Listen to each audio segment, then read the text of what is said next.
안녕하세요. 사연 읽어주는 남녀입니다. 오늘도 와주셔서 감사드리며, 그럼 오늘의 사연 바로 소개해드리겠습니다. 머리가 멍했습니다. 다른 사람도 아닌 며느리가 던진 돈에 맞고 나니 분해서 온몸과 마음이 얼음장처럼 차가워지더군요. 저 빌어먹을 것이 지금 감히 누구를 건드렸는지 똑똑히 알게 해줘야겠다는 생각과 함께 오랜 시간 묻어두었던 제 안의 불꽃에 불이 붙는 것 같았습니다. 너 오늘 수류탄 제대로 핀 뽑았다. 내가 앞으로 어떻게 터질지 한번 보자. 그렇게 며느리를 쏘아보는 순간 정말 수많은 생각이 파노라마처럼 스쳐 지나갔습니다. 수류탄은 제 별명이에요. 죽은 남편은 저를 늘 수류탄 여사라고 불렀습니다. 애칭치고는 과격했지만 남편이 활짝 웃으면서 절 그렇게 불러줄 때면 저는 영화 속에 나오는 무적의 여자처럼 온몸에 힘이 붙는 게 느껴졌어요. 우리 수류탄 여사 잘했어. 잘 참았어. 그렇게 가끔 폭발 안 하고 가만히 있는 거 그거 어려운 거야. 당신이 탱크처럼 밀고 들어가서 뒤집어 엎을까봐 그런 거지. 내가 진짜 아이고. 당신 사고 칠까봐 내가 참았다. 잘했어. 우리는 아주 전쟁 커플이요. 수류탄과 탱크. 내가 그날 장모님 집으로 뛰쳐들어간 건 우연이 아니라니까. 우리 엄마도 대단해. 어쩜 그런 시절에 그렇게 대문을 슬쩍 열어둘 생각을 한 건지.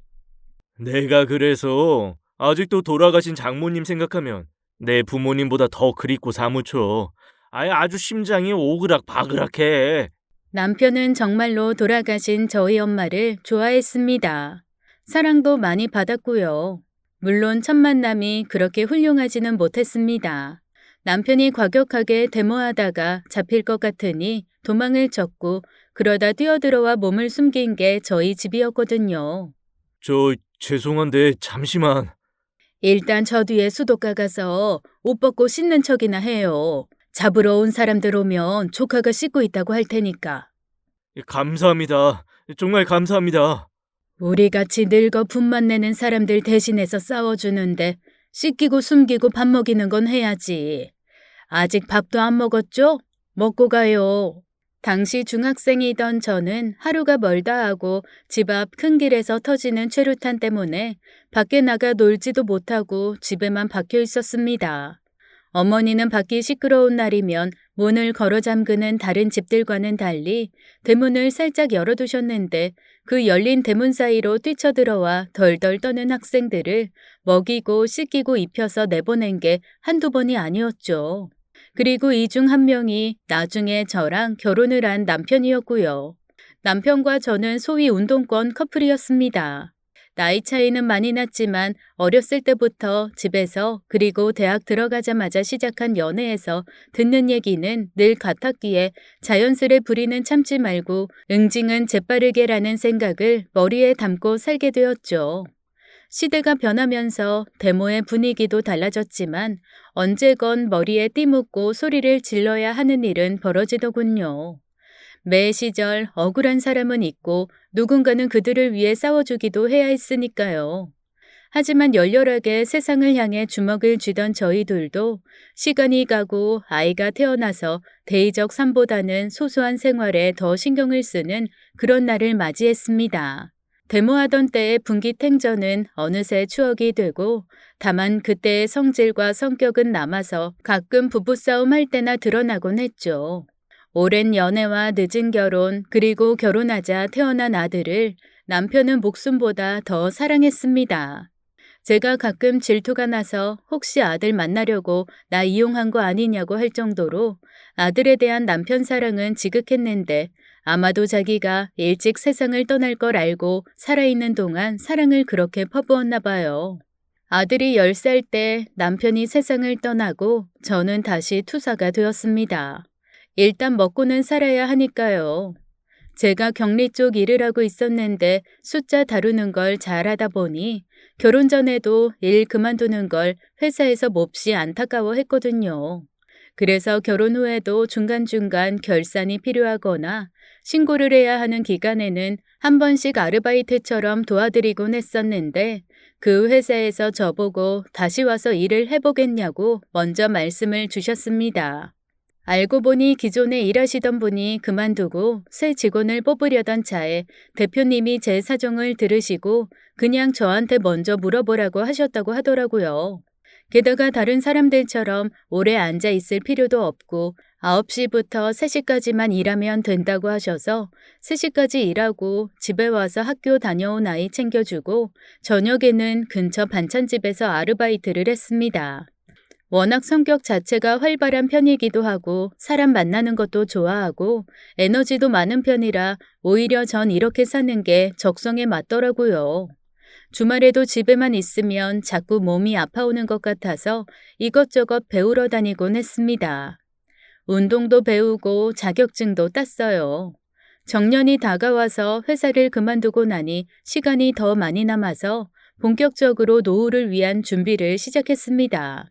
돈이야 뭐 빚 없고 집 한 채 있고 남편이 남겨준 현금은 아들 장가갈 때 쓰면 되도록 건드리지도 않았던지라 그저 저 하나만 먹고 살면 되는 정도만 계속 벌면 되었거든요.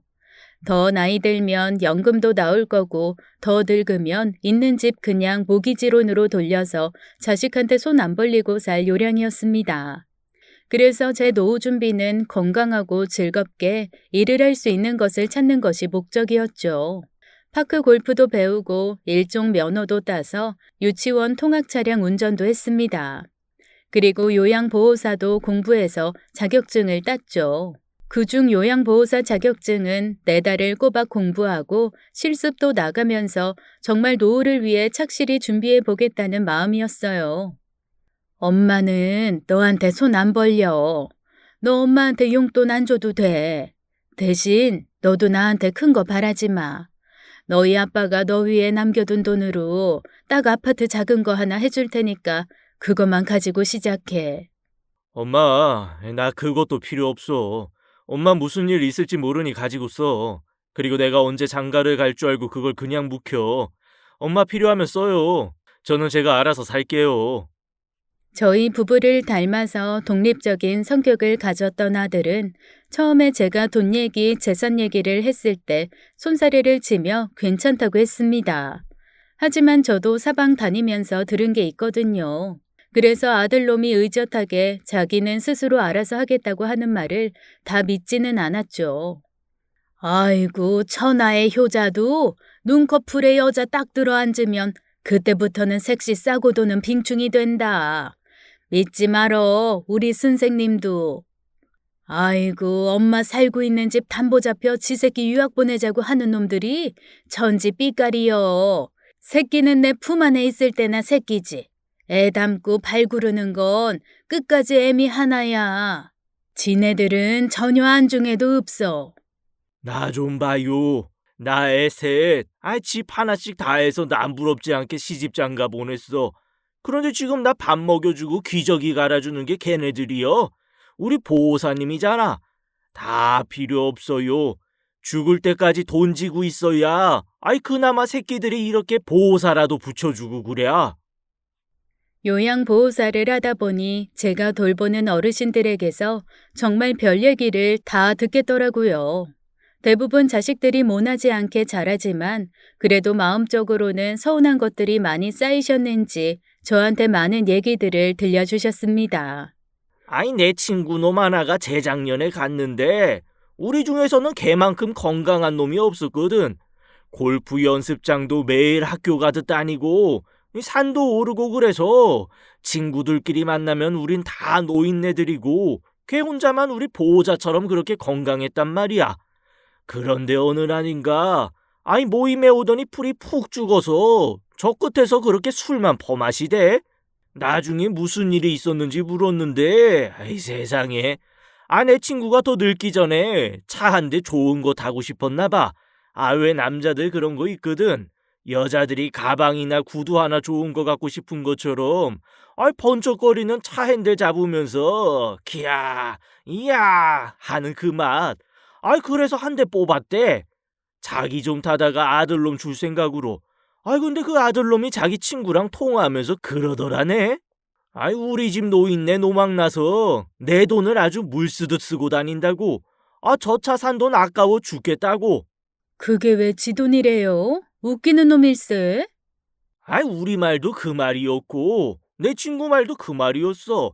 그러니까, 지 애비 죽으면 다 지 돈인데, 그걸 죽기 전에 저러고 쓰고 다니는 게 아깝다고 한 거야.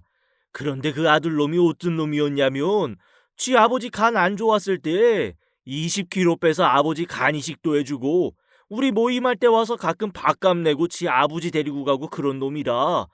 우리 사이에서는 농사 중에 대농이라고, 자식 농사 1등이라고 했던 놈이었거든. 그러니 내 친구가 어디 살아? 시름시름 시들더니 그냥 갔어. 시들어서. 마음 아픈 얘기를 담담하게 하며 어르신은 제게 자식은 믿어도 며느리 남편 사위 아내는 믿을 게 못 된다며 단단히 야물게 굴라고 신신당부를 하셨습니다. 다른 어르신들도 마찬가지였고요. 다들 너무 그러시니까 저도 살짝 마음이 기울기는 했으나 그래도 한편으로는 아들을 믿었는데 세상에 제 아들도 똑같은 놈이더라고요. 결혼을 앞두고 나니 딱 변하는 게 어른들 말 흘려들을 거 없다는 생각에 헛웃음이 나왔습니다. 그래도 일말의 양심은 좀 있는지 처음 말 꺼낼 때는 쭈뼛거리기라도 하더니 한 발씩 제가 물러나 줬더니 아예 지혜미를 벗겨먹겠다고 덤비더라고요. 아니 엄마, 사실 엄마 혼자 방 2개에 거실까지 있는 집은 좀 넓지.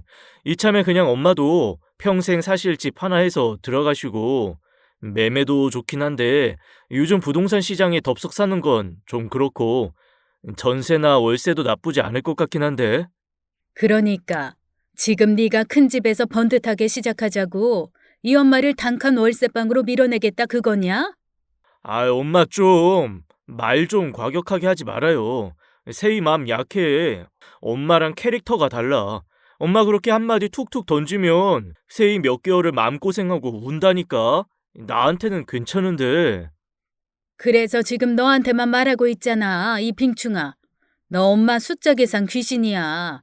넌 수포자지만 엄마는 30년을 회사 격리로 숫자 본 사람이라고.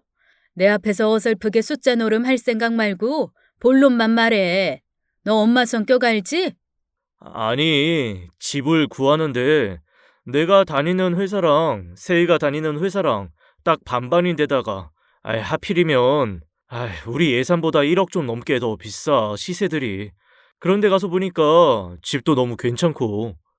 그러니까 그게 네 말이야? 아니면 새아가가 한 말을 네가 앵무새처럼 전하고 있는 거야? 당연히 내 말이지. 제 아들은 참 뭐랄까 기센 엄마 아빠 아래 참 순한 게 나와 잘 자랐다라고만 생각했는데 그냥 멍청한 놈이었나 봐요. 아니 요구할 거면 뻔뻔하고 당당하기라도 하든가. 그게 안 되면 거짓말을 유연하게라도 하든가. 둘 다 안 되면 포기라도 빨라야 하는데 그 무엇도 안 되는 놈이더라고요. 그때 생각했습니다. 못나게 낳은 내 잘못도 있으니 일단 결혼 생활 시작은 당당하게 기 펴면서 할 수 있게 해주자. 처음부터 쭈그렁 방탱이로 시작하면 저 못난 놈 평생을 자기 마누라한테 기 죽은 채로 살겠구나 하는 생각이요. 그래서 과감하게 제가 살던 집을 처분하기로 했죠. 아들은 찔러나 보자는 심정이었는데 제가 그러겠다고 결정을 하자 낯빛이 다 환해지더라고요. 그렇게 저는 있는 것을 싹 정리해서 아들 결혼을 시켰습니다. 그리고 방 하나에 거실 하나, 방이라고 하기에는 좀 애매한 창고방이 하나 있는 나름 깨끗한 빌라를 하나 사서 이사를 했죠. 아무리 생각해도 전세나 월세는 좀 불안해서 아들에게 줄 돈 중 5천을 줄여 매매로 이사를 했습니다.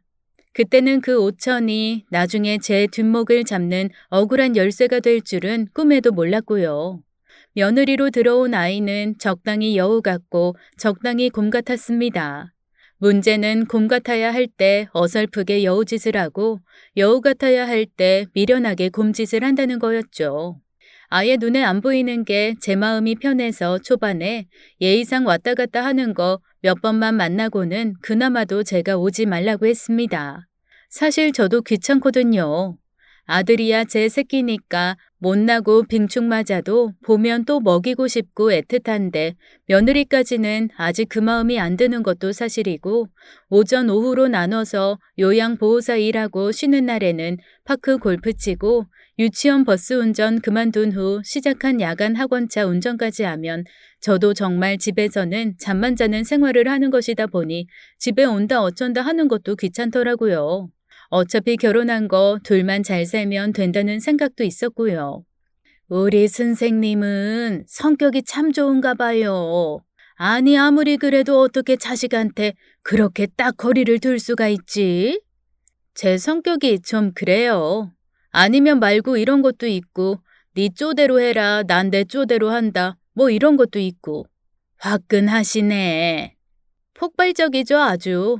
저 하늘나라 먼저 간 신랑이 그래서 맨날 저를 류타나 류타나 우리 뻥 터지는 수류타나 이러고 불렀어요.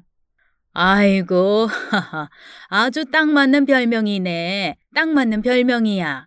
그렇게 전 결혼한 아들놈은 아들놈의 삶으로 저는 제 삶을 살았습니다. 아들놈이 결혼한 1년 후 이혼을 하겠다며 집으로 다시 기어들어오기 전까지는 말입니다. 아니, 너는 얼마 전까지만 해도 아기 갖겠다 어쩐다 하던 놈이 갑자기 이혼 얘기는 뭐야? 아이, 몰라요, 엄마. 나도 머리가 너무 복잡해. 그러니까 자꾸 물어보지 말아요. 뭔가 할 말이 있는 것 같은데 아들 녀석은 제가 물어보는 족족 대답을 피했습니다. 갑자기 아들이 집으로 기어들어와서 좀 귀찮기도 하고 안쓰럽기도 했지만 제가 애명글면 매달려 물어볼 일은 아닌 것 같아서 그냥 그러려니 했죠. 제 성격상 며느리한테 전화해서 무슨 일이냐, 너희 왜 그러냐 묻는 타입도 아니고요. 물어보지 말라고 해서 그냥 가만히 있었는데 며느리는 저랑 생각이 달랐나 봐요. 아들이 집으로 밀고 들어온 지 3일째 되던 날인가 오래 보살폈던 할머니 집에서 요양보호 일을 하고 있는데 전화가 왔더라고요. 처음에는 폰에 이름 뜬 거 보고 아이고 이제야 네가 전화를 하는구나 하는 괘씸함이 좀 밀려와서 안 받았는데 바로 다시 또 전화가 오더라고요. 그래서 받았죠. 응 그래. 어머니 그 사람 왜 안 보내세요? 제가 성격이 수류탄 같다고 했잖아요. 그러다 보니 어지간한 말에 별로 놀라는 것도 없고 잔 신경질도 없고 여자치고는 예민하게 바르르 끓어오르는 것도 없습니다. 대신 한번 핀이 뽑히면 초토화되게 폭발을 할 뿐인데 그나마도 제가 폭발하면 어떻게 되는지를 잘 알아서 안전핀을 늘 꾹 누르는 편이거든요. 그런데 며느리의 그 첫마디에 안전핀이 저도 모르게 반쯤 뽑히는 것 같더라고요. 심호흡을 크게 3번 하면서 참을인 3번이면 살인도 면한다더라 라고 되뇌이고 그때마다 제 마음의 안전핀을 꾹꾹 눌러 잠갔습니다. 아니 자기네들이 부부싸움을 해서 남편이 집을 나왔으면 그냥 일반 상식으로라도 어머니 죄송해요 랄지 어머니 잘 지내시죠 랄지 그런 것도 아니면 그냥 펑펑 우는 걸로 시작하는 게 오히려 더 평범하지 않나요? 이건 대체 무슨 전개가 시작되려고 첫마디가 자기 남편 왜 안 보내는 거냐인 건지 당최 알 도리가 없더라고요. 제 표정이 싹 변하는 걸 본 어르신이 얼른 손짓으로 편하게 통화하라고 해주시더라고요. 그래서 거실로 나와 본격적으로 며느리랑 통화를 시작했습니다. 다짜고짜 왜 안 보내냐니? 난 네가 무슨 말 하는지 모르겠다. 그 사람 말 좀 들어주세요, 어머니. 본인도 얼마나 힘들면 그러겠어요? 자존심도 상할 거고. 이번 한 번만 어머니가 좀 도와주세요. 이건 또 무슨 소리인지 멍해지더라고요. 그게 무슨 소리야? 너희 이혼한다며? 이혼할 거라 떨어져 나온 거라며. 이혼이요? 누가요? 그 사람이 그래요? 며느리 목소리에 당황이 잔뜩 묻어나왔습니다. 그리고 황급히 전화를 끊더라고요. 며느리 전화를 끊고 바로 아들에게 전화를 걸었는데 통화 중이었습니다. 누구랑 전화를 하는지는 뻔했죠. 왜? 아들 며느리가 속 썩여? 속은 지금부터 썩일 것 같고요. 현재까지는 미스터리예요. 아, 미스터리? 아들이 이씨요? 아니요, 미스터 이가 아니고 뭐가 복잡하다고요. 둘이 사는데 한 놈은 이혼하겠다 하고 다른 애는 이혼 사실을 모르네요. 그거 묘하네. 아유, 우리 보호사님 속이 시끄럽겠소. 평생 이것저것 다 겪으며 살아도 속이 시끄럽다는 느낌은 받아본 적이 별로 없는데 처음으로 속이 시끄럽더라고요. 오죽하면 어르신이 드시는 마시는 소화제를 하나 다 얻어 마시기까지 했습니다. 저답지 않게 아들에게 다시 전화를 걸었죠. 원래는 기다리는 편인데 도저히 일이 손에 안 잡혀서 말이죠. 그랬더니 아들이 다 죽어가는 목소리로 전화를 받더라고요. 엄마, 말해. 너 무슨 생각이고 너희 진짜 무슨 일이야? 내가 집에 가서 다 말할게요. 너 또 이상한 시나리오 써서 엄마 속일 생각이면 그때는 나 너 안 본다. 두들겨 맞더라도 죄다 솔직하게 깔 거면 말하고 아닐 거면 짐 싸서 그냥 다시 네 집 가. 솔직하게 말할 거야. 내가 잘못 생각했어. 그렇게 일을 마무리하고 집에 오니 아들이랑 며느리가 문 밖에 서 있더라고요. 둘 다 드물게 보는 안절부절 못하는 모습이었습니다. 그리고 그 어리석은 부부가 제 앞에서 한 말은 참 어디 말하기도 창피하게 가관인 것이었습니다.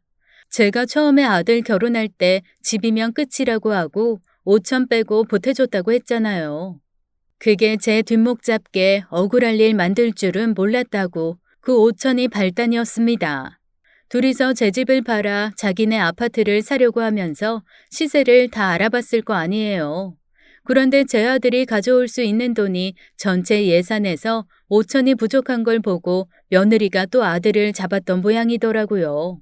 당시 아들은 엄마 성질에 그나마 5천 남기고 다 주겠다고 했는데 그 5천마저 달라고 하면 이 결혼 엎어라 다 때려쳐라 할 게 뻔하니까 안 돌아가는 머리를 억지로 돌려 짜낸 생각이 고작 이거였답니다. 엄마가 그거 우리 애 낳으면 그때 집 넓게 옮기는데 보태주신대. 이게 뭐 한꺼번에 많이 돈이 움직이면 증여며 뭐며 세금이 되게 많은가 봐. 아니, 상세조사 없이 성의 없는 거짓말을 한 놈도 문제지만 증여와 상속, 세금 이런 말이 나왔을 때 의심 한번 안 하고 속은 애도 이상한 거 아닌가요? 그 바보와 이상한 애가 제 아들 며느리인 게 기가 잘 노르시지만요. 여튼 그래서 그때는 그 5천만 원에 대해 며느리가 크게 물고 늘어지지 않고 넘어갔답니다. 아들이 애 얘기를 했던 건 며느리가 결혼 초부터 자기는 아이 생각이 없다. 네가 장남이고 외아들이기는 하지만 난 결혼하고 적어도 5년에서 7년은 일하다가 그때 돼서 안정이 되었다는 생각이 들면 아이를 낳을 거다라고 했어서 그 기간 동안 정도면 자기가 어떻게 딴 주머니 차서라도 5천 정도는 모으겠다 싶었답니다. 정 안 되면 몰래 대출이라도 받을 생각이었다나요? 그런데 글쎄 며느리가 임신을 했다네요. 이런 일이 전제로 깔리지 않고 아기를 가졌다고 했으면 제가 얼마나 기뻐했겠습니까? 그런데 이것들이 아기를 가지고 나니 각자 그 5천에 대한 생각을 했던 겁니다. 제 멍청한 아들놈은 아이, 그 5천 엄마한테 달라고는 못하는데 당장 어떻게 구하지? 이렇게 생각을 했던 거고 여우지만 곰 같은 며느리는 아이 낳으면 준다고 했으니까 달라 그래서 얼른 집 넓혀가야지 라고 생각했던 거죠.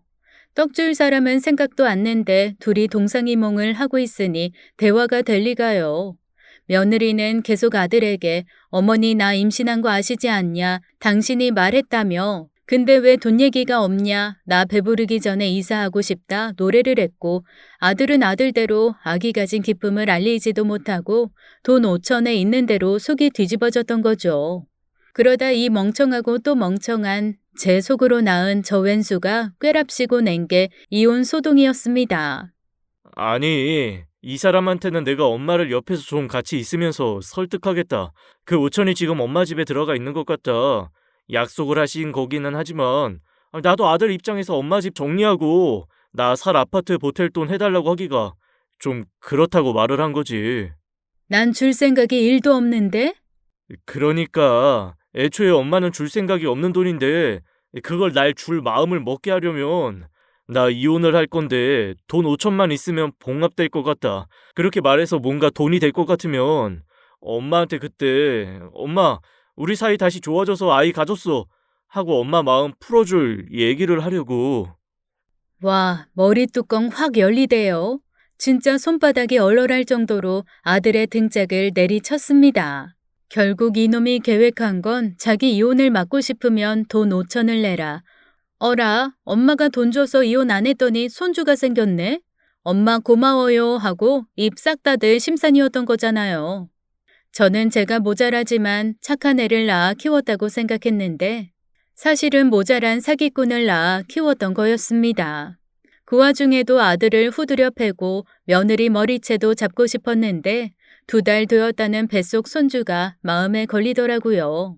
사랑은 내리사랑이 으뜸인 건지 아직 강낭콩 크기도 안 될 녀석이 듣고 슬퍼할까봐 더 후드려 패지도 못하겠는 거 있죠. 어휴, 내가 패가 2개라 숨을 쉰다 진짜. 아니 넌 어떻게 된 놈이 엄마한테 사기칠 생각을 해? 그리고 세아가 넌 집 넓히지 못해 죽은 귀신이 붙은 것도 아니고 2사람 사는데 방 3개가 부족해?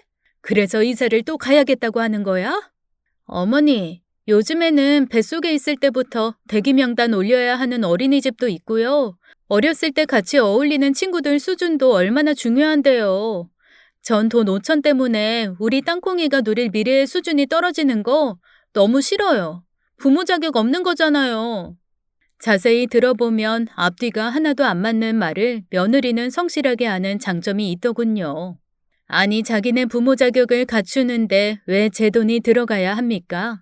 할머니라서요? 일단 거기서부터 제 마음이 꼬이기 시작했습니다. 그 이후로도 며느리의 주절주절은 계속되었어요. 듣다 보니 걔 입장에서는 그럴 수 있겠다 이해되는 것도 있고 어떤 부분은 요즘 애들이 다 이렇게 이기적인가 하며 어이없는 것도 있었는데 제일 꼴사나웠던 건 그 옆에서 제 마누라 말하는 거 흘끔 듣고 있는 제 얼굴 한번 흘끔 보고 있는 제 핏줄놈이었습니다.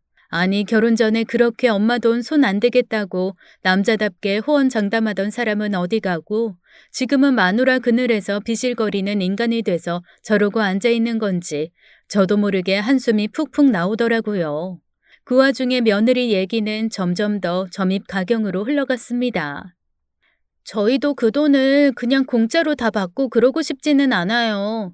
그래서 어차피 아이 낳으면 저 도우미 구해야 하는데 어머니 요양보호사 자격증도 있으시니 기본적인 건강케어 이런 쪽 다 잘 아실 거고 그러면 요양보호는 아니지만 손주 봐주시면서 저희가 이자 겸해서 용돈도 챙겨드리고 이 대목에서 제가 코웃음이 튀어나왔습니다. 너 요즘 손주 봐주는 사람들이 돈 얼마 받는지 알고 그러는 거니? 네가 월급을 얼마나 받는지는 모르겠지만 그 월급 반 이상 나 줘야 할 것 같은데 그걸 하겠다고? 엄마, 뭘 그렇게 또 계산적으로 그래. 아이, 손주잖아. 우리가 공짜로 맡아달라 하는 것도 아니고. 아니 너희 하는 게 지금 웃기잖아. 무슨 날도도 강도단도 아니고 5천만 원도 달라. 그러고 애도 봐달라고 하고. 그런데 5천에 대한 원금이자 주는 대출도 아니면서 애 보는 돈은 또 거기에 대한 이자라고 하고. 너희가 들어도 너무 어이없는 말장난 아니니? 여느 시어머니처럼 한숨 쉬면서 그래도 내 아들 며느리가 편해야 하니까 하고 받아들이는 게 아니라 숫자 따박따박 따져가며 반박을 하니 둘 다 아무 말도 못하더라고요. 그런데 참 애미라는 게 그렇더라고요. 기세게 할 말 다 하면서도 제 눈은 계속 아들을 흘끔이고 있었습니다. 사실 제 말이 구구절절 다 맞아도 둘 다 반박은 못하죠.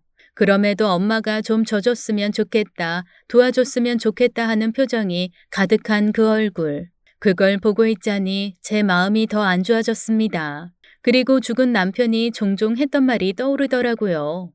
이봐, 수류탄 여사. 나는 당신의 전투적인 면을 사랑해서 이날 이때까지 예쁘다, 곱다 사는데 말이야. 사실 알거든.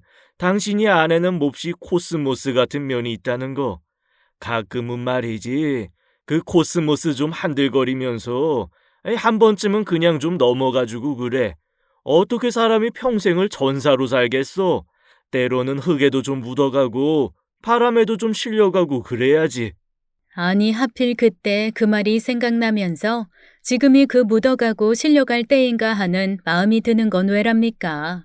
죽는 그날까지 아들이라면 벌벌 떨면서 사랑을 퍼부었던 남편이 제 옆에서 슬그머니 아들 편 좀 들어주라고 하는 것 같기도 해서 일단 그날은 둘을 돌려보냈습니다.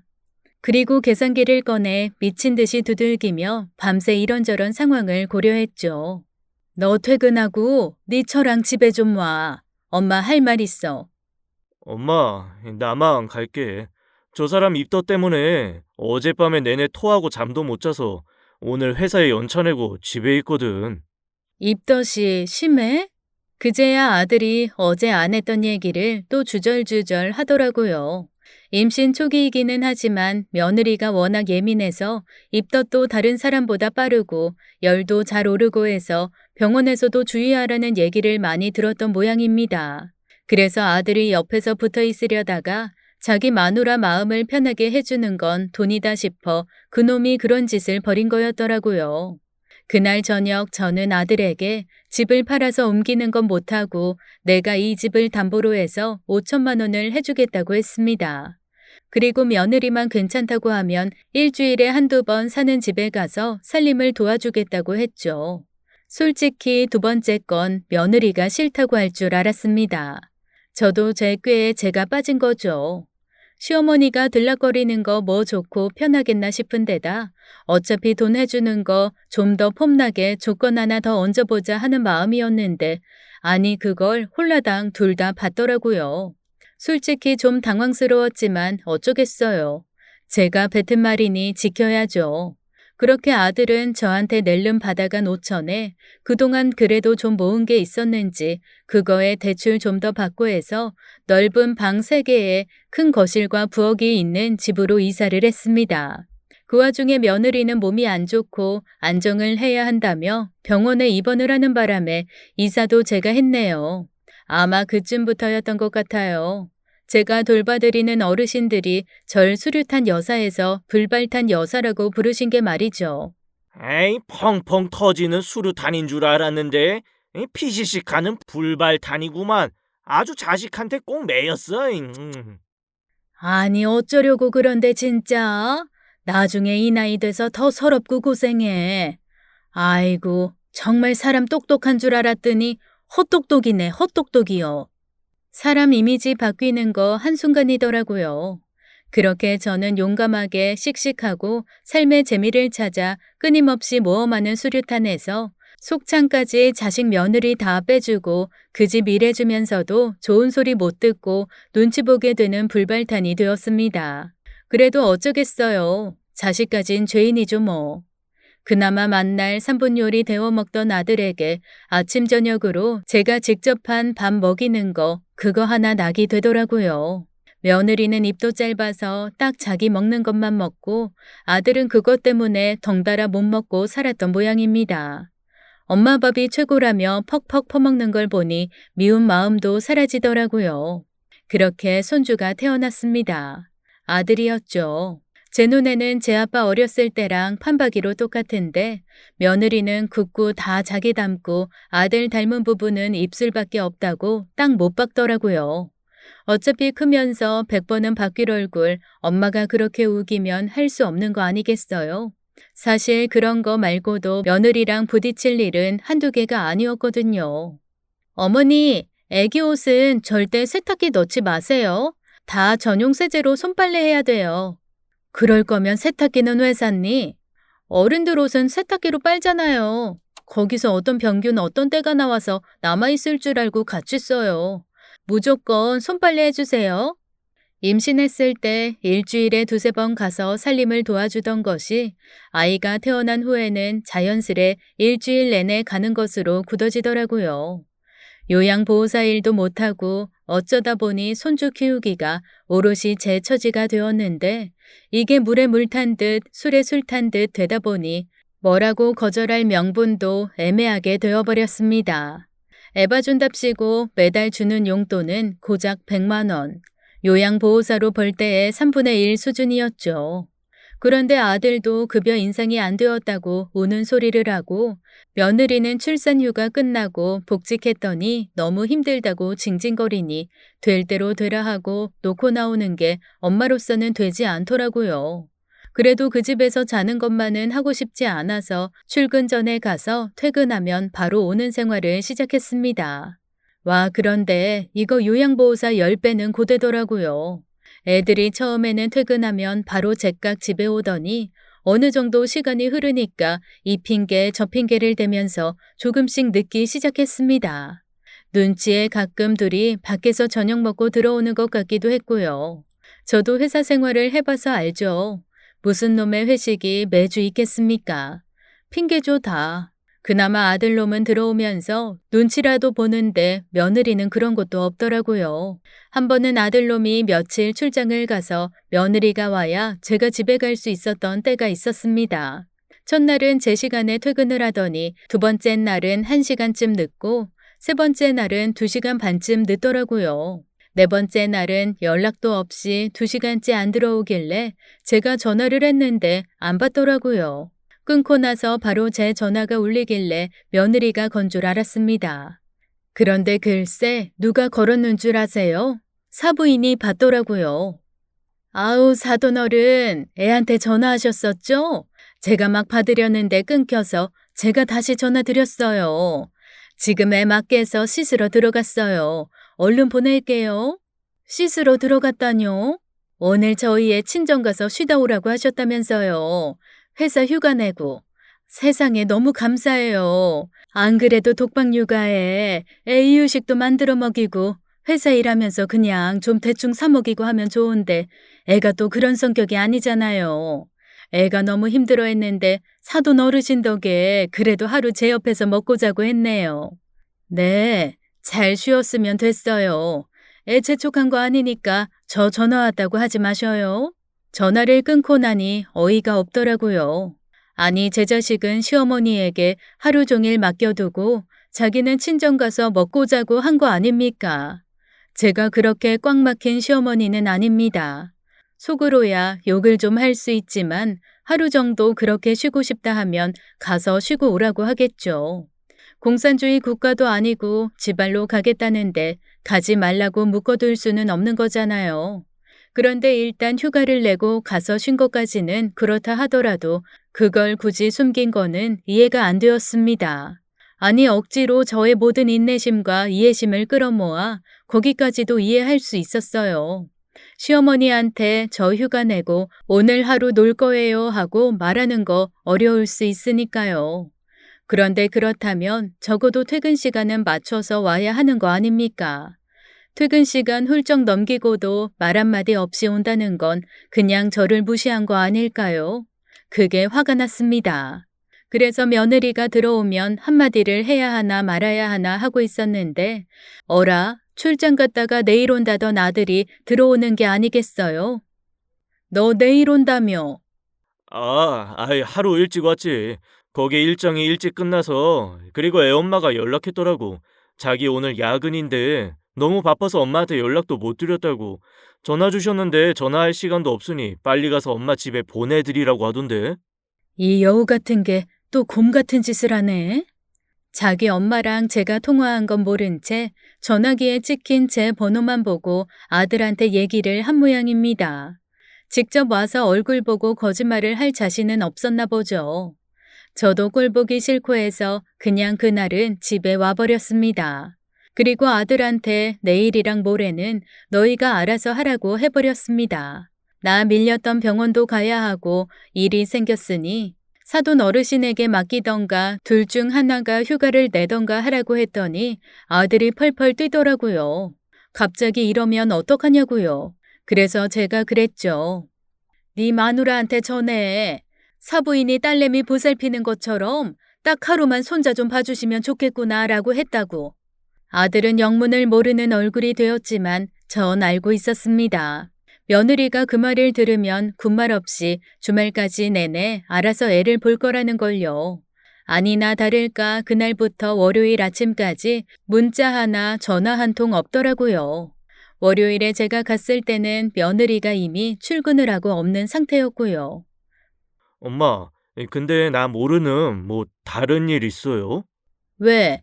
아니, 안 그래도 엄마 주말이랑 금요일에 못 오신다고 그랬더니 처음에는 펄펄 뛰다가 엄마가 전화라는 말 전했거든. 그랬더니 애가 갑자기 가만히 있네. 그리고 바로 다음날 자기가 오전 반차 내고 장모님한테 애 데려다주고 저녁 때는 자기가 데리고 오고 주말에도 내내 군소리 없이 혼자 애 보고 살림하고 하던데? 그런 게 다 있어. 근데 걔가 살림은 하긴 하니? 뭐 데우고 그런 건 하지. 주말에 뭐 먹었는데? 피자도 먹고 짜장면도 먹고 그랬지 뭐. 아이고, 냉장고에 먹을 게 저렇게 많은데 또 다 시켜 먹었구만. 애 보는 게 얼마나 힘든데 애 보면서 어떻게 밥상 차리라고 해.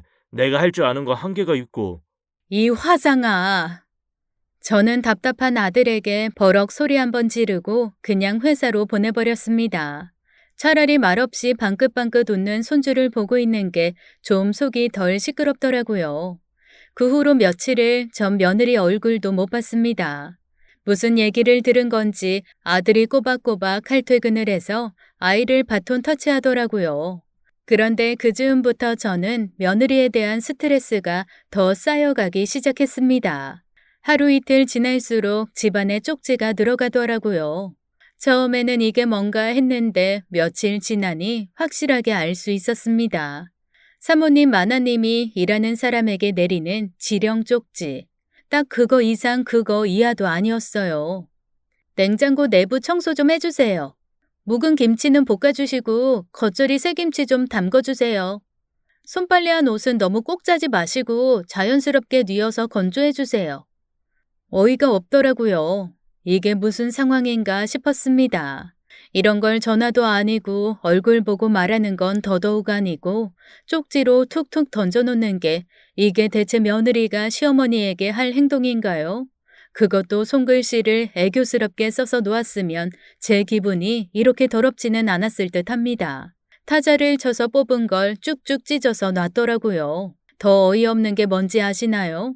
제가 제 얼굴에 침 뱉기이기는 하지만 그래도 어이없는 건 어이없는 거니까요. 그걸 보여주면서 아들한테 제가 넌 이걸 어떻게 생각하냐고 했거든요. 그랬더니 아들이 이러더라고요. 오이, 되게 합리적이네. 이러면 일 실수가 없겠다, 엄마. 그치? 제가 뭘 바라고 물어본 건지도 모르겠더라고요. 모지리한테 뭘 바란 건지. 저도 모르게 그냥 이렇게 대답했습니다. 그냥 건강하게만 살아, 어? 그리고 그 순간 갑자기 요양보호사를 할 때 한 할머니가 저한테 해주셨던 말이 생각났어요. 있잖아, 아들은 말이야. 40이 넘고 50이 넘고 그래도 딱 이거 2개만 하면 장하다, 내 아들 장하다 하고 생각해야 돼. 큰 거 바라면 안 돼. 그 2개가 뭐냐고? 지 이름 석자 쓸 줄 알고, 화장실 나오면서 물 내릴 줄 알고, 그거 2개면 된다 생각해야지. 그 이상 바라게 되면 엄마들 속 뒤집어져. 명심해. 이름 쓰고 화장실 물 내릴 줄 알면 그냥 고마운 거야, 고마운 거. 그때는 그냥 웃고 말았는데 제가 비슷한 상황이 되니 저 역시도 그렇게 마음이 정리가 되면서 그저 건강하게만 살라는 말이 나오더라고요. 영문 모르는 아들만 어리둥절하게 절 보고 있었지만 말이죠. 그렇게 종이 쪽지 지령이 이어진 지 몇 주 정도 되었을 때였습니다. 제가 평소보다 좀 일찍 도착했더니 며느리가 아직 출근 전이더라고요. 얼굴 간만에 본다 너? 살짝 당황한 며느리가 시계를 봤다가 남편을 봤다가 하면서 허둥거렸습니다. 네, 어머니. 오늘은 좀 일찍 오셨네요. 그러게, 오늘따라 길이 안 막히네. 넌 왜 그러고 있어? 네 마누라 나간 다음에 나가야 돼?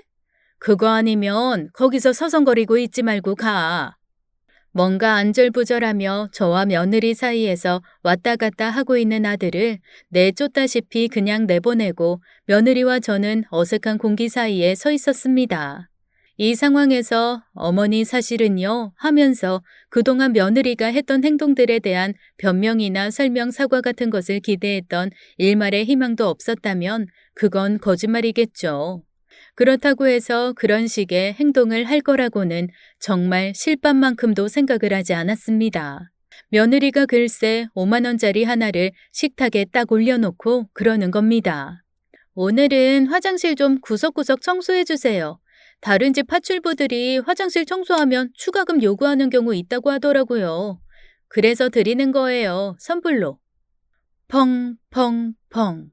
네, 제 안에 꾹꾹 눌러서 봉인했던 참을인 세계가 하나씩 펑펑 터져나갔습니다. 혹시 그거 아세요? 수류탄이 터질 때 그 주변에 불발탄들이 가득하거나 파편으로 쓸 조각들이 많으면 단순한 수류탄 파편뿐 아니라 그런 것들 하나하나가 다 총알처럼 돼서 치명적인 상처를 입히는 무기가 된다는 걸요. 그때 제가 그랬습니다. 차곡차곡 쌓여왔던 앙금은 시간의 무게로 눌려져 단단하게 굳어져 있었고 그게 마음의 폭탄이 터지면서 아주 자잘한 총알이 되어 사방으로 난사되는 느낌이었죠. 시어머니와 며느리를 떠나 인간 대 인간으로 도저히 참을 수가 없었습니다. 수류탄이 터져버리고 말았죠. 뭐가 어쩌고 어째? 퍽! 제 손이 닿은 곳은 며느리의 뒤통수였습니다. 얼마나 세게 후려쳤는지 며느리가 휘청이다가 앞으로 꼬꾸라졌어요. 야, 내가 네 파출부야? 너 지금 시어머니 알기를 네 발바닥 아래 티눈보다 못하게 보고 있지? 내가 지금까지 모를 줄 알았니? 애 맡겨놓고 휴가 내서 친정가 있던 거. 나한테는 손빨래 하라고 해놓고 너는 빨래 서비스 해주는 데다 싹 다 맡겨서 빨래 손도 안 대더라. 그리고 뭐? 예민해서 유기농 아니면 못 먹는다고? 야, 요 앞에 MSG 한두 박씩 넣는 떡볶이집에서 나한테 그러더라. 왜 요즘에 며느님 안 오시냐고. 퇴근하기 전에 여기서 떡볶이랑 순대에 소주 드시는 게 낙이신 분이 왜 요즘에는 안 오시냐고. 냉장고는 구석구석 알콜로 닦아달라고? 내가 살다 냉동실에 찌든 때 있는 냉장고는 처음 봤다. 아니, 그따위로 엉망진창 해놓고 살면서 양심이 있어야지. 그래놓고 뭐라고? 도우미한테 화장실 청소시킬 때는 추가 비용 주는 거라고? 그래, 네가 나 도우미 취급했으니까 나도 도우미처럼 그러줄게. 나 지금부터 그만둔다. 그리고 조만간 일한 비용이랑 퇴직금 싹 요청할 거니까 어디 한번 두고 보자, 어? 벙쪄 있는 며느리를 두고 저는 그대로 짐을 들고 나와버렸습니다. 그리고 바로 아들한테 전화해서 두 번째 수류탄을 터뜨렸죠. 출근하다가 졸지에 부상병이 돼버린 아들이 어리버버 하면서 되돌아왔고 저는 아들 며느리 사는 아파트 한복판에서 며느리가 그동안 저한테 했던 만행을 죄다 쏟아냈습니다. 아들이 들어가서 말하자고 했지만 제가 왜 들어갑니까? 어차피 돈도 제 이름으로 대출해 준 거라 받을 길 없고 마리아 비용에 퇴직금 얘기했지만 제가 고용계약을 하고 들어간 것도 아니고 그걸 어떻게 받겠어요. 그냥 소리나 벅벅 질러서 망신을 주는 수밖에요. 아들놈까지 후레자식 만드는 건 제 얼굴 침뱉기라 속상하긴 했지만 사실 냉정하게 따지면 똑같은 놈들이니까요. 망신도 좀 당해봐야 반성이라는 것도 하지 않을까 싶은 마음에 그냥 있는 대로 내질렀습니다. 어머, 저 집 안 그래도 어머니 성격 참 좋아 보이셨는데 많이 참으셨나 보다. 거기지? 인사 잘 안 하는 애기 엄마 있는 집. 이래서 사람은 평소에 잘해야 합니다. 아무리 정없이 남처럼 산다는 아파트지만 전 또 그런 성격이 아니거든요. 음식도 하면 푸짐히 해서 관리사무소도 갖다 주고 경비실도 갖다 줬고요. 손자 데리고 산책하면서 만난 어르신들에게는 요양보호사 경험 살려서 이런저런 조언도 해드렸습니다. 그 어른들의 자녀들이 나중에 연락해서 감사하다고 인사 들은 적도 있고요. 그리고 혼자 사시는 분들 적적하시니까 가끔 제가 애 데리고 놀러 가기도 했습니다. 아무래도 아들 며느리 집엔 남들이는 게 아닌 것 같아서 제가 데리고 다녔죠. 저 나름 그 아파트 단지에서도 인기 있는 할머니였거든요. 인사도 없이 뻘뻘거리고 다니는 며느리보다야 훨씬 더 말입니다. 그러니 당연히 이웃들 팔이 어디로 굽겠어요. 저한테 굽겠죠. 처음에는 들어가서 얘기하자고 절 잡아 끌던 아들이 포기했는지 아니면 자기도 듣다 보니 지 마누라가 너무하다는 생각이 들었는지 잠잠해지더라고요. 그래서 그때 회심의 한 방을 날렸죠. 야, 파출부들한테 그렇게 하는 거라면서 5만 원 주고 화장실 청소하라고 하더라. 넌 이건 어떻게 생각하냐? 아, 잘못했네. 내가 지금 목이 아파 일일이 다 말 못하는데 딱 기다려. 네 엄마 소시적에 대자보 좀 썼던 여자야. 아주 온 아파트 벽에 대자보 쫙 붙일 거니까 너희 아주 단단히 각오해. 알았어? 대자보는 무슨 대자보를 붙입니까 제가. 그만한 전지를 이제는 어디서 사야 하는지도 모르는데요. 그냥 한번 질러본 거죠. 그런데 제 미련한 아들놈한테 아주 깊이 박혀 있는 것 중 하나가 우리 엄마는 한다면 한다였나 봐요.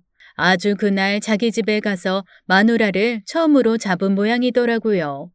그리고 어차피 엄마가 대자보 써서 붙이면 우리 여기서 못 산다. 이미 동네 망신이라며 펄펄 뛰어답니다. 결국 어떻게 되었는 줄 아세요? 아들 내외가 그 집을 팔았습니다. 그리고 자기 친정 근처에 집을 줄여서 다시 얻었더라고요. 앞으로 손자는 사부인이 보게 되실 것 같습니다. 아, 저한테는 5천만 원의 퇴직금 1천만 원 가지고 왔더라고요. 제가 그 이후에 한 번 더 협박했거든요. 두 사람 회사 인사팀에 이런 후레 자식들이 있습니다 하고 써서 보낼 거라고요. 나 한다면 한다. 수류탄 던진다고. 그 말에 둘 다 몹시 겁을 먹었나 봅니다. 아주 제깍 돈을 가져왔길래 제가 그랬어요. 내가 그동안 일했던 시간을 최저시급으로 따져도 한참 못 미치게 돈을 받았더라고. 게다가 야근 수당에 휴일 출근까지 따지면 그것도 만만치 않어. 그러니까 앞으로 3년간 매달 15만 원씩 보내. 그걸로 그동안 너희가 나한테 떼먹은 수당 내가 퉁쳐줄 테니까.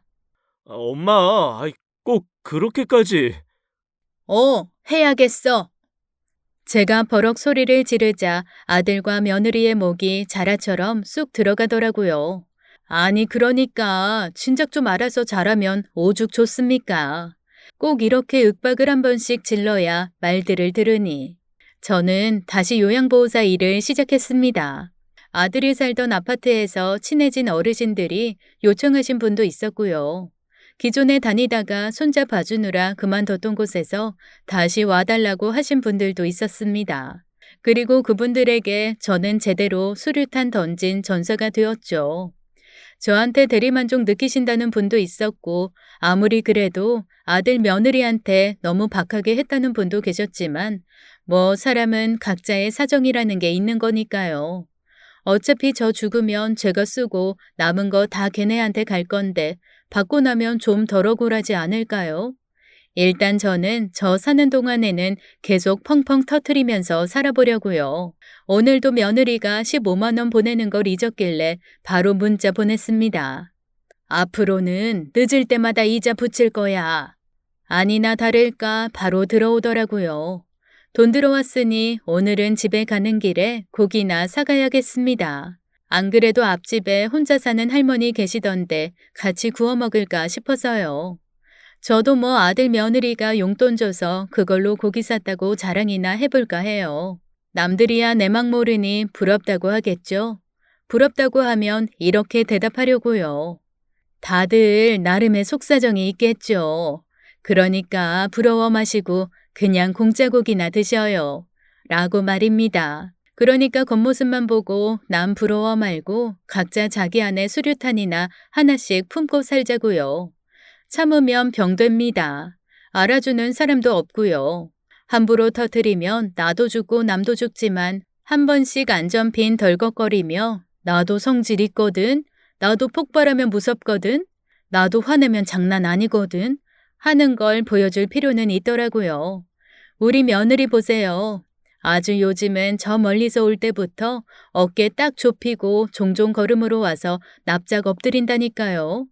곰 같은 짓을 할 줄 아는 여우가 된 거죠. 여튼 한동안 불발탄으로 빌빌거렸던 저 다시 역전의 수류탄 여사로 부활했습니다. 앞으로 남은 인생 한번 활활 태우면서 살아보려고요. 인생 뭐 있나요? 내 마음대로 내가 하고 싶은 거 하면서 대신 기본은 지켜야겠지만 법이 허락하는 안에서는 할 거 다 해보고 사는 거 그게 인생 아니겠어요? 적어도 저는 그렇게 생각합니다. 그렇게 살고 있고 앞으로도 그렇게 살아보려고요. 지금까지 사연 읽어주는 남녀였습니다. 끝까지 함께 해주신 여러분 감사드리며 저희는 다음 사연으로 돌아올게요. 감사합니다.